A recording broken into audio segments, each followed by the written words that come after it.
കേന്ദ്ര തിരഞ്ഞെടുപ്പ് കമ്മീഷന്റെ ചുമതലകൾ നോക്കാം. ഒന്നാമതായി വോട്ടർ പട്ടിക തയ്യാറാക്കൽ, തിരിച്ചറിയൽ കാർഡ് ലഭ്യമാക്കൽ. രണ്ടാമത് രാഷ്ട്രപതി, ഉപരാഷ്ട്രപതി, ലോക്സഭ, രാജ്യസഭ, സംസ്ഥാന നിയമസഭാംഗങ്ങൾ എന്നിവരുടെ തിരഞ്ഞെടുപ്പിനുള്ള മേൽനോട്ടം, നടത്തിപ്പ്, നിയന്ത്രണം. മൂന്നാമത് രാഷ്ട്രീയ പാർട്ടികൾക്ക് അംഗീകാരം നൽകൽ, ചിഹ്നം അനുവദിക്കൽ.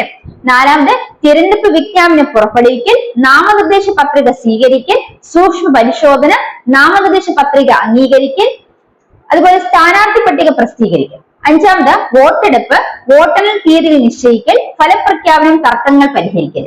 6 തിരഞ്ഞെടുപ്പ് ചെലവ് പരിശോധിക്കൽ, തുടർ നടപടികൾ സ്വീകരിക്കൽ. ഒന്നുകൂടി നോക്കാം.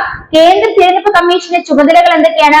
1 വോട്ടർ പട്ടിക തയ്യാറാക്കൽ, തിരിച്ചറിയൽ കാർഡ് ലഭ്യമാക്കൽ. 2 രാഷ്ട്രപതി, ഉപരാഷ്ട്രപതി, ലോക്സഭ, രാജ്യസഭ, സംസ്ഥാന നിയമസഭാംഗങ്ങൾ എന്നിവരുടെ തിരഞ്ഞെടുപ്പുള്ള മേൽനോട്ടം, നടത്തിപ്പ്, നിയന്ത്രണം. ഈ രാഷ്ട്രീയ പാർട്ടികൾക്ക് അംഗീകാരം നൽകൽ, ചിഹ്നം അനുവദിക്കൽ. 4 തിരഞ്ഞെടുപ്പ് വിജ്ഞാപനം പുറപ്പെടുവിക്കൽ, നാമനിർദ്ദേശ പത്രിക സ്വീകരിക്കൽ, സൂക്ഷ്മ പരിശോധന, നാമനിർദ്ദേശ പത്രിക അംഗീകരിക്കൽ, സ്ഥാനാർത്ഥി പട്ടിക പ്രസിദ്ധീകരിക്കൽ. 5 വോട്ടെടുപ്പ്, വോട്ടെണ്ണൽ തീയതികൾ നിശ്ചയിക്കൽ, ഫലപ്രഖ്യാപനം, തർക്കങ്ങൾ പരിഹരിക്കൽ. തിരഞ്ഞെടുപ്പ് ചെലവ് പരിശോധിക്കലും തുടർ നടപടികൾ സ്വീകരിക്കൽ.